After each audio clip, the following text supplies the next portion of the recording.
Hello and welcome to Nine's Wide World of Sports. Now coverage of Day 4 of the second Ashes Test match. Well, after a brilliant day on Day 3, the Australians find themselves into a commanding position going into today's play. 2 for 131. Brilliant performance yesterday. They bowled England out for 77, 8 wickets to Glenn McGrath. It was a wonderful day. In Australia at the moment, 2 for 131. The batsman out, Mark Taylor for 1, and Greg Blewett for 45. Blewett continuing his great form he showed in the first Test match at Edgbaston. Not out is Matthew Elliott on 55. He's had a couple of chances, but he's still there all the same. And with him, Mark Waugh on 26, not out, and Mark Waugh gaining in confidence as his innings progresses. Now the English bowling, Darren Gough, a wicket to him, 1 for 45 off 13. He was a little expensive yesterday, Gough, but really was bowling in an attacking mode. And 1 wicket to Robert Croft, 1 for 15 off 10 overs for Croft. And as this Test series progresses, one gets the feeling he is going to play a big role for England.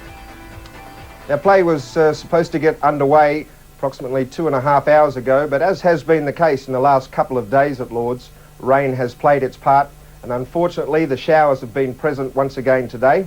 But just to find out what's happening at the present time, here's Ian Chappell.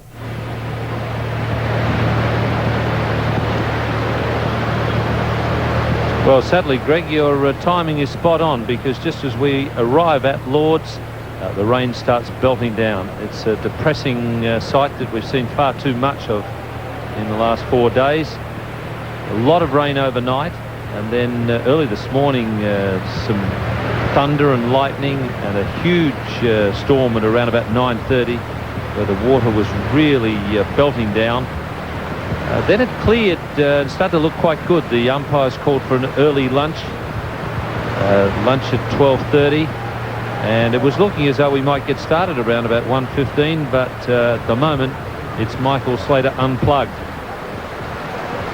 That's about the only entertainment available to the players. They actually went across the other side to the nursery and did a bit of work in the nets, but now it's back to the guitar and a few lessons from Eric Clapton. And the ground staff, well, the poor blighters out there, you've got to feel sorry for them. They've worked very hard at getting the excess water off the covers, and then suddenly you get a storm like this and all the good work is undone. For quite a while we just had the covers across the square. They didn't have the big covers on, and the ground staff, it appeared as though they were fairly confident things were going to clear. We've been told that it was going to get better this afternoon, but well, if this is better, I don't want to see any more of it. A lot of water gathering now down in front of the mound stand and in front of the tavern. The ground slopes down that way. It's probably one of the reasons why it is a good draining ground, because of the slope.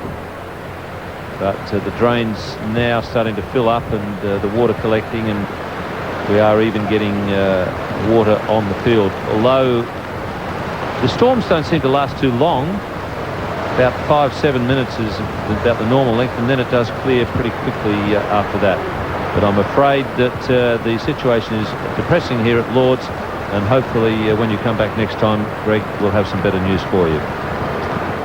Now, seeing Chappell there at Lord's, and that was a depressing scene. Australia in a good opportunity to force victory in this match. 54 runs in the lead at the present time. Still 2 days of cricket to go, or what's left of today and tomorrow.